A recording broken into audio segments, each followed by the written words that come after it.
rich people cringe and say, don't tell them that, Robert. Yes. Don't tell people what you know. So my father was the head of education, PhD, all that stuff. I go home and ask him, I said, why don't we learn about money in school?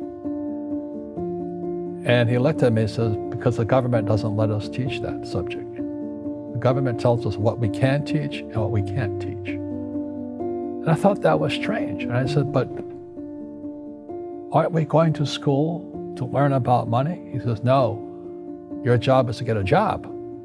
I said, but you get a job to earn money. He goes, no, you're supposed to just get a job. I went, no. Isn't the purpose of a job to earn money? He goes, you're correct. I said, so why don't I just learn about money? I can skip the job part, And he got flustered and he said, if you want to learn about money, why don't you ask your best friend's father about money? And I said, why? That's Mike. So why ask him? He says, because Mike's father is an entrepreneur. And I said, what are you? He says, I'm an employee. I'm a government employee. I went, oh, what's the difference? He says, the difference is an entrepreneur must know about money, or they're no longer entrepreneurs. And he says an employee doesn't have to know anything about money, because the government will take care of them, the company will take care of them. So I'm all confused. But I took my dad's advice and I trundled over to Mike's father's office and knocked on his door and I said, hey, I'm here, 9 years old. Teach me about money. He says, beat it, kid, But that's where the story of Rich Dad, Poor Dad started. And finally, through persistence, my rich dad started teaching me about money on one condition. And that condition was he would never pay me. He says, the moment I pay you, you think like an employee. He says, that's the trap. Entrepreneurs work for free. And now I'm 9 years old, my head's cracking in half.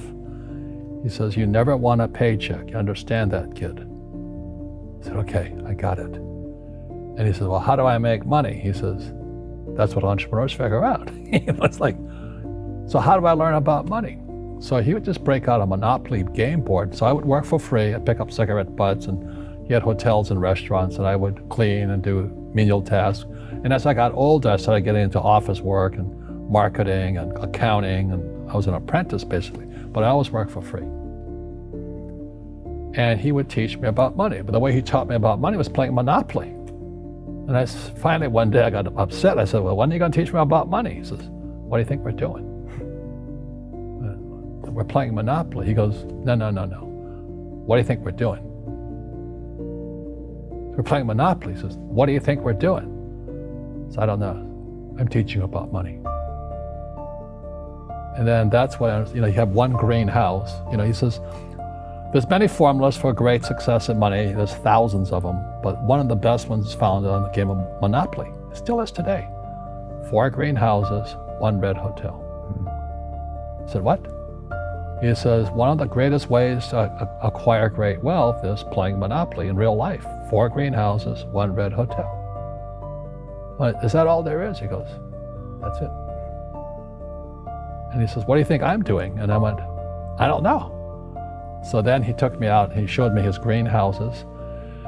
And 10 years later, when I was 19, I was now in school in New York, and I come back to Hawaii, and Rich Dad had bought the biggest piece of land smack dab in the middle of Waikiki Beach. And when you go to Waikiki Beach today, you'll see the Hyatt Regency Hotel. That was his hotel. Just like the game of Monopoly. Just like the game of Monopoly. Acquired assets and they became bigger assets. He just kept what's called an assemblage, because that property wasn't that big at the time. So he had to buy out all the small guys. Because Waikiki was a little dirt water little town. So he'd buy out this shop owner and buy that shop owner. And it took him a while, but he finally assembled this large piece of property.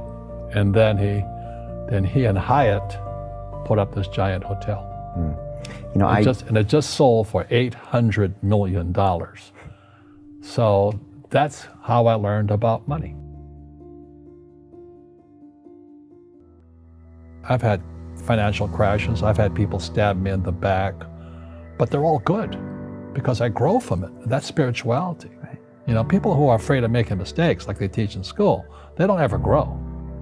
because spirituality is there's good and there's bad, there's right and there's wrong, there's up and there's down. Most people only want to be right, they only want to be positive.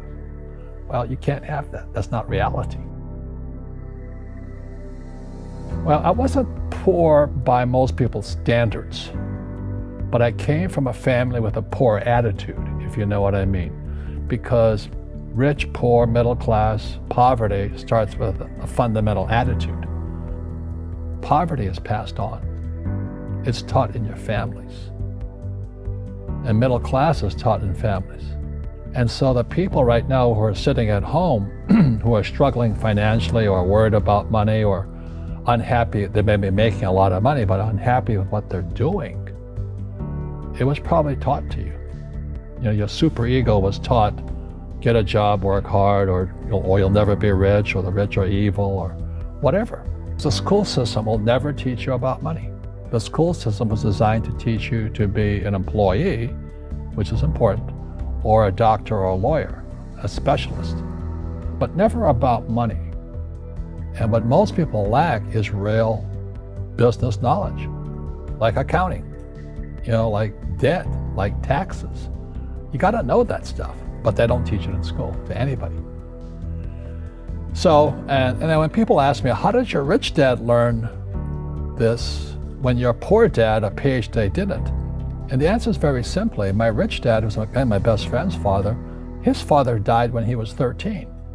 So his rich dad had this family business at 13 to run. So he had to drop out of school, which was his blessing. There's blessings, and sometimes a blessing doesn't look like a blessing, but it turned out to be a blessing. And then his teachers became his bookkeeper, his accountant, his attorney, his banker, his real estate agents. So he has what I call real teachers, not these fake teachers in school. You see, most teachers in school, they're out of ethics. They teach subjects they themselves don't practice. I asked the teacher, I said, I'm in my third year of calculus now. It was called strength of materials. I said, am I ever going to use this stuff? He goes, no. I said, why do you teach it? He says, because I get paid. I said, do you ever use it? He goes, no. And that's why, you have to, in life, one of the things I suggest to people, you got to find a real teacher versus a fake teacher. And a fake teacher is somebody who doesn't do what they teach.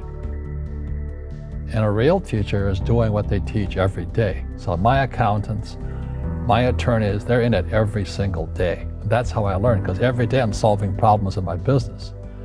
So I have accountants and attorneys and bankers and all these people on speed dial because I'm solving problems with my team. I see you giving this knowledge out, and yeah. Do the rich people cringe and say, don't tell them that, Rob? Yes. Don't tell people what you know. Right. Keep them poor.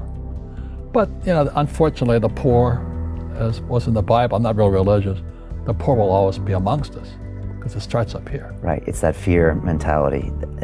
It's in their words, and the words become flesh. Again, I'm not really religious. I flunked out of Sunday school also. But when they say I can't afford it or I can't do that, they go down. They become what they say. My PhD daddy says, what do you think I am, made of money? I can't afford that. And my rich dad would say, that's why he's poor. Poor people say, I can't afford it, I can't do that, I don't have time. Because it's an escape. It's an escape, you know what I mean? It's easy to say, I can't afford it. And your rich dad used to say what instead of, I can't afford it? How can I afford it? How can I do that?